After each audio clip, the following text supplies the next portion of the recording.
Hello viewers, আজ আমরা 2024 সালের রায় মার্টিন প্রশ্নবিচিত্রা থেকে সংস্কৃত বিষয়ে প্রথম পর্যায়ক্রমিক মূল্যায়নের 9 নম্বর যে মডেল অ্যাক্টিভিটিটা তোমাদের দেওয়া রয়েছে মাজিলপুর জেএম ট্রেনিং স্কুল, তার সমস্ত প্রশ্নের উত্তর তোমাদের সাথে শেয়ার করব।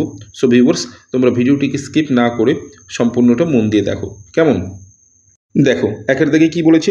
অব্যয় দ্বারা সংস্কৃত ভাষায় বাক্য রচনা করো যে কোনো দুটি। প্রথমে আয়ের দাগে রয়েছে নিকষা, গৃহং নিকষা নদী বর্ততে। এরপরে টুয়াইতে রয়েছে ইবো, অহং তাং মাতরম ইবো জানামি। এরপরে থ্রিয়াইতে রয়েছে বহি, কি লিখব? গৃহাত বহি মা গচ্ছ।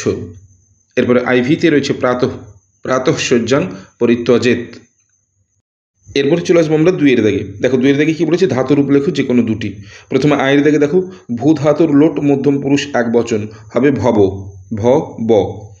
এরপরে টুয়াইতে রয়েছে স্থা ধাতুর লং প্রথম পুরুষ বহু বচন হবে অতিষ্ঠন, অ তয় হর্ষই মূর্ধন্যশয় ঠ দন্তে ন হসন্ত। এরপরে থ্রিয়াইতে রয়েছে গম ধাতুর বিধিলিং উত্তম পুরুষ দ্বিবচন হবে গচ্ছেব, গ চয় ছয়কার ব। এরপরে আইভিতে রয়েছে দৃশ ধাতুর লট প্রথম পুরুষ বহু বচন হবে পশ্যন্তি, প তালবসে জফলা দন্তে ন তয় হর্ষই। এরপর আমরা চলে আসবো তিনের দাগে। দেখো, তিনের দাগে কি বলেছে? সন্ধি বিচ্ছেদ ও যুক্ত করো যে কোনো দুটি। প্রথমে দেখো আয়ের দাগে রয়েছে রায়া, রায়াকে সন্ধি বিচ্ছেদ করলে হবে রই যুক্ত আ, রায়া। এরপরে টুয়াইতে রয়েছে কবি যুক্ত ইমৌ, কবি ইমৌ, এক্ষেত্রে হবে সন্ধি নিষেধ। থ্রিয়াইতে রয়েছে মহর্ষি, হবে মহাযুক্ত ঋষি মহর্ষি। আইভিতে রয়েছে পিতৃযুক্ত উপদেশ, হবে পিতৃ উপদেশ।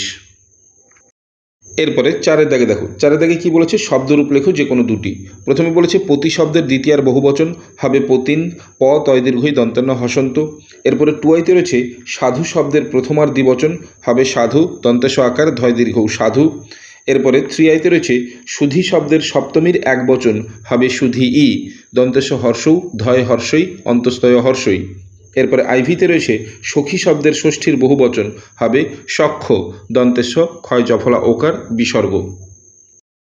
এরপরে চলে আসবো আমরা পাঁচের দাগে। দেখো, পাঁচের দাগে কি বলেছে? নিচের প্রদত্ত ক্রিয়াপদগুলির অর্থ লেখো এবং কোনটি কোন কালের অন্তর্গত তা লেখো। তাহলে প্রথমে দেখো ক্রিয়াপদ, তারপরে তার অর্থ এবং কালের অন্তর্গত যেটা, সেটা আমরা সংস্কৃততে লকার দ্বারা প্রকাশ করে থাকি।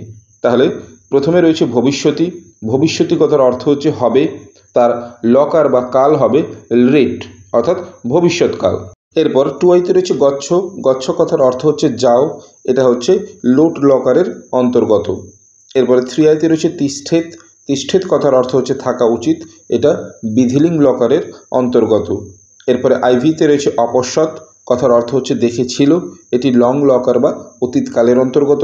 এরপরে ভি এর দাগে রয়েছে ভবেয়ু, ভবেয়ু কথার অর্থ হচ্ছে হওয়া উচিত, এটা বিধিলিং লকারের অন্তর্গত। কেমন?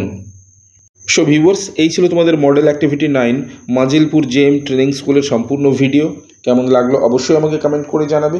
এছাড়াও তোমরা যারা আমার চ্যানেলে নতুন, অবশ্যই চ্যানেলটিকে সাবস্ক্রাইব করে রাখো পরবর্তী সময়ে এরকম আরও ভিডিওগুলি পাওয়ার জন্য। সো যে পর্যন্তই, কথা হবে নেক্সট ভিডিওতে। Till then, by.